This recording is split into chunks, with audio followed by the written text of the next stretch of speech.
Oke guys, kembali lagi di YouTube channel gue di Rizky Triwidianto Vlog. Oke, jadi hari ini gue persiapan dinas malam di farmasi kamar operasi. Jadi gimana sih keseruan farmasi di kamar operasi? Oke, gimana keseruannya? Stay tune terus guys di channel gue di Rizky Triwidianto Vlog.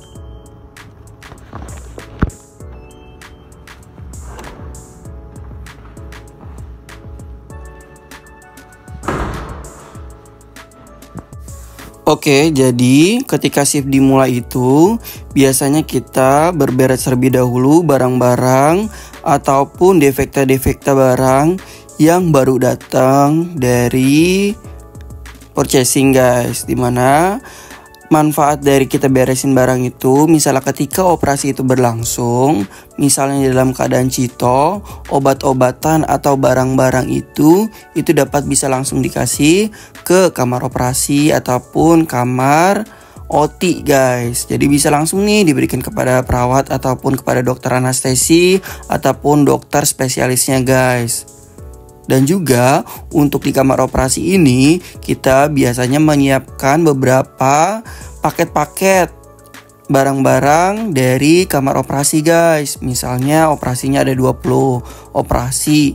Ya, kita harus menyiapkan sebanyak 20 paket operasi guys. Yaitu paket-paket dasar aja. Seperti misalnya test scrub, ada feeding tube, ada betadine, ada alat hecting dan lain sebagainya. Itu biasanya ada paket-paket dasarnya aja ya guys ya. Untuk yang lengkap-lengkapnya biasanya sudah ada di kamar OT-nya itu sendiri atau kamar operasinya. Jadi seperti inilah guys, ada paket-paketan dari setiap operasi guys. Dari setiap operasi itu untuk paket-paketannya juga berbeda-beda. Ada yang khusus anak ataupun dewasa. Seperti inilah guys dalam penyiapan farmasi kamar operasi. Dan juga farmasi kamar operasi itu kita harus benar-benar menyiapkannya secara detail guys. Kenapa? Karena kalau kita tidak menyiapkan secara detail dan benar, nanti ketika di ruang operasi barang itu tidak ada, itu juga jadi masalah yang besar guys. Ketelitian dan juga kecepatan ketika kalian berdinas di farmasi kamar operasi itu juga sangat harus digunakan guys. Kenapa?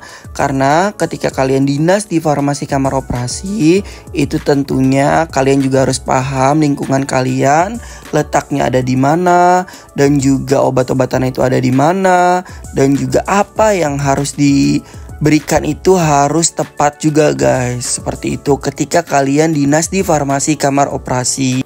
Dan juga ketika kita bertugas di farmasi kamar operasi, tentunya kita harus memahami apa itu implan, dan cara penginputan implan itu sangat amat bahaya guys. Kenapa sih sangat amat bahaya? Karena perimplanan itu sangat mahal guys, bisa puluhan juta.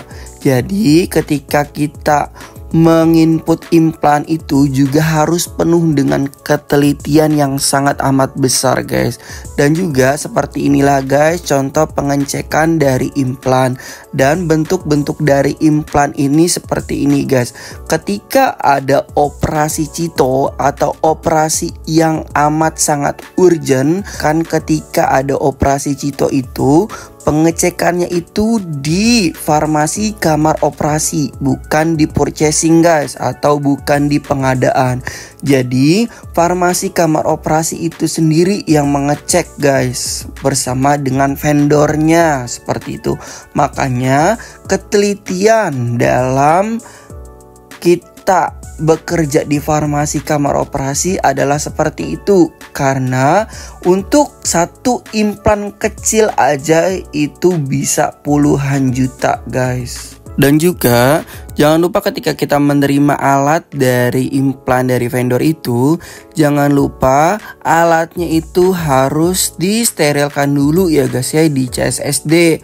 Jadi misalnya ada operasi cito nih jam 12 malam, ya kalian juga harus konfirmasi ke bagian CSSD dari jam 9 ataupun jam 10 bahwa ada operasi Cito, jadi harus di CSSD terlebih dahulu. Ya kalian juga harus konfirmasi ke bagian CSSD-nya bahwa ada operasi Cito yang harus diwajibkan, barang itu harus segera disterilkan seperti itu. Makanya komunikasi juga wajib diperlukan ketika kalian bekerja, guys. Oke, jadi seperti itulah guys kehidupan singkat sebagai seorang farmasi kamar operasi. Kurang lebihnya mohon maaf guys. Jadi seperti itu aja point of view gua di farmasi kamar operasi. Oke, jadi waktunya gua untuk pulang. Hari yang lelah sudah terselesaikan di hari ini. Mari kita untuk pulang guys. Oke, jadi seperti inilah guys persiapan gua untuk pulang. Jadi sebelum pulang mari kita untuk ganti baju dulu guys.